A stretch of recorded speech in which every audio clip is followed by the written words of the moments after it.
Hello friends, welcome to my Pacific Wall. Friends, आज की video में मैं आपको सांपदा माता का डोरा कैसे खोला जाता है उसकी विधि बताऊंगी। वैशाख मास की अमावस्या के बाद आने वाले किसी भी रविवार को आप सांपदा माता का व्रत करके ये डोरा खोल सकते हैं। इसके अलावा अक्षय तृतीया और पंचमी के दिन भी सांपदा माता का डोरा खोला जाता है और इस दिन व्रत भी किया जाता है। वैसे तो जब हम सांपदा माता का डोरा खोलते हैं, पीपल के पेड़ के नीचे बैठकर हम ये पूजा करते हैं, लेकिन हम यहाँ पर क्योंकि लॉकडाउन चला हुआ है, बाहर नहीं जा सकते हैं। तो अगर पीपल के पेड़ के पास आप नहीं जा सकते हैं तो घर में ही तुलसी के पेड़ के नीचे बैठकर भी हम ये डोरा खोल सकते हैं। जिस तरह से हमने सांपदा का डोरा लेते समय पाटा लिया था और उस पर चारों कोनों पर तिलक लगाकर बीच में स्वास्तिक का चिन्ह बनाते हुए हमने पूजा की थी, सेम उसी तरह से हम यहाँ पर भी पाटे के चारों कोनों पर टीका लगा देंगे और बीच में स्वास्तिक का चिन्ह बनाएंगे। फ्रेंड्स, जब भी आप सांपदा का डोरा खोलते हैं तो कोरे हाथ नहीं रखने चाहिए, हमें हाथों में मेहंदी जरूर लगा लेनी होती है।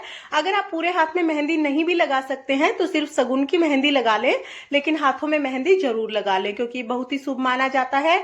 और पीलिया ओढ़ के ये पूजा की जाती है तथा इसमें अपनी शादी की जो नथ होती है वो भी पहनी जाती है। इस तरह से हम स्वास्तिक का चिन्ह बना लेंगे और यहाँ पर हम थोड़े से चावल रखेंगे और उस पर हम गणेश जी को विराजमान करेंगे। ये मैंने सुपारी से गणेश जी बना रखे हैं, आप गणेश जी की प्रतिमा भी यहाँ पर विराजमान कर सकते हैं। इसके बाद हम एक लोटा जल लेंगे और इस जल के लोटे पर हम 13 टिक्कियां लगा देंगे।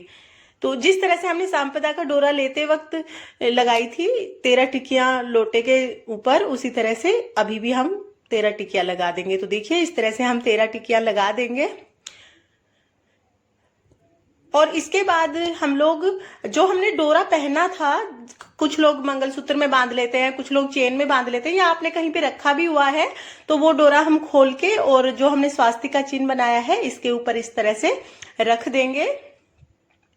तो ये हमारा सांपदा का डोरा है, जो 16 गांठ का डोरा होता है जो हमने लिया था, इसको हम ऐसे रख देंगे। अब यहाँ पर हमने भोग के लिए हलवा और पूरी लिया है।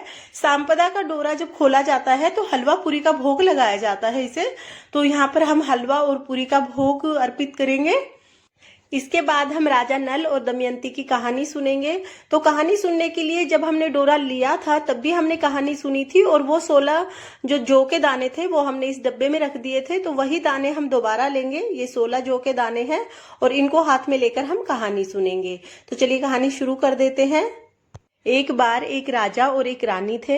राजा का नाम नल था और रानी का नाम दमयंती था। एक बार रानी अपनी महल की छत पर घूम रही थी, तभी रानी ने देखा कि गली में बहुत सी औरतें इकट्ठी हो गई हैं। रानी ने अपनी दासी से कहा कि जाओ देख कर आओ, ये इतनी औरतें क्यों इकट्ठी हुई हैं। तब दासी देखने गई। दासी ने आकर बताया कि गली में एक बुढ़िया आई है जो सबको सांपदा माता का डोरा दे रही है। रानी ने जब डोरे के बारे में सुना तो रानी ने भी विधिवत कहानी सुनी और सांपदा माता का पूजन किया और डोरा गले में बांध लिया।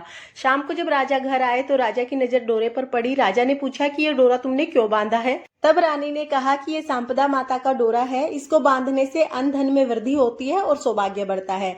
राजा ने कहा कि तुम्हारे को इस डोरे की क्या जरूरत है, हमारे पास किस चीज की कमी है। ऐसा कहते हुए राजा ने डोरा खोला और फेंक दिया। रात को जब राजा सोए तो राजा को अपने सपन में सांपदा माता दिखाई दी।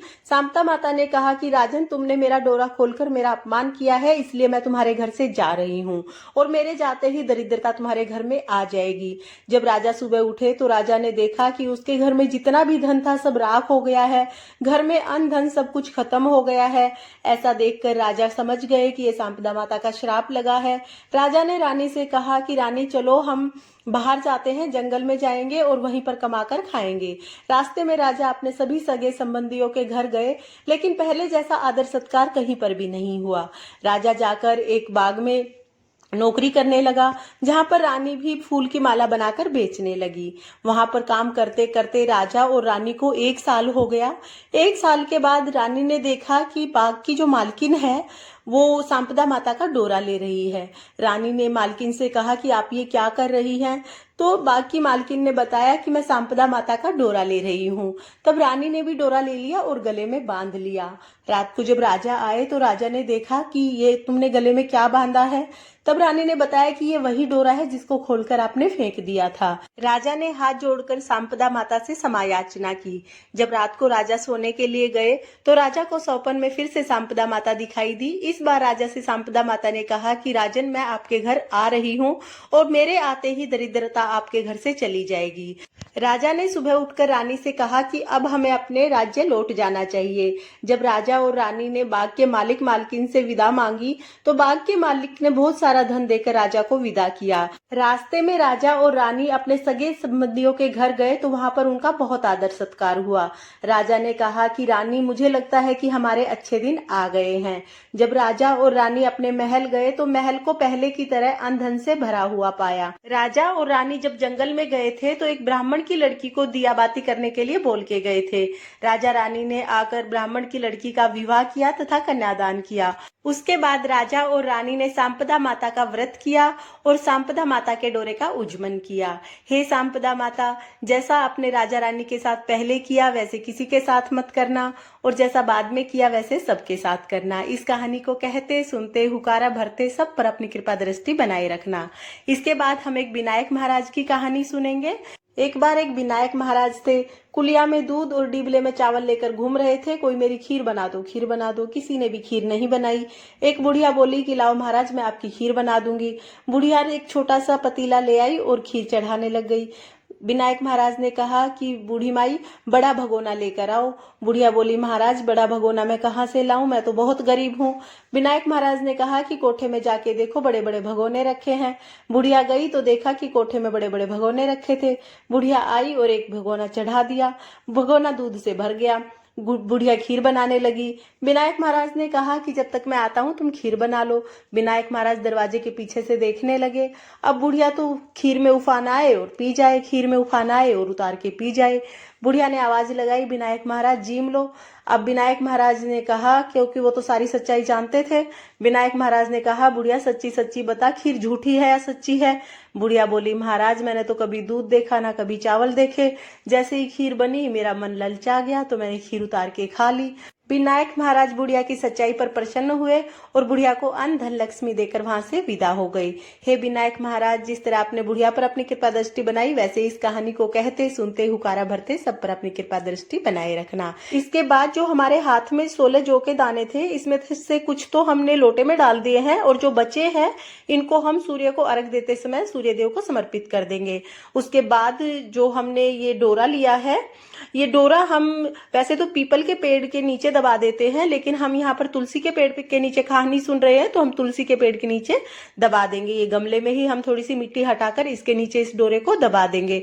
और अगर किसी कारणवश आपके पास तुलसी का पेड़ नहीं है तो आप जिस तरह से आपने डोरा लिया था पट्टा रख के आप डोरा खोल सकते हैं और उसके बाद किसी भी गमले में मिट्टी में आप ये डोरा दबा दें। 4 पूरी और हलवे का बायना निकालकर अपनी सास को दे दें। फ्रेंड्स, जब सांपदा माता का डोरा लिया जाता है तब भी व्रत किया जाता है और जब डोरा खोला जाता है तब भी व्रत किया जाता है। और सांपदा माता के व्रत में नमक नहीं खाया जाता है और जो पूरी बनेगी इसके आटे में भी हमें नमक नहीं डालना है। फ्रेंड्स, इस तरह से आप लॉकडाउन में घर पर रहकर ही विधि पूर्वक सांपदा माता के डोरे को खोल सकते हैं।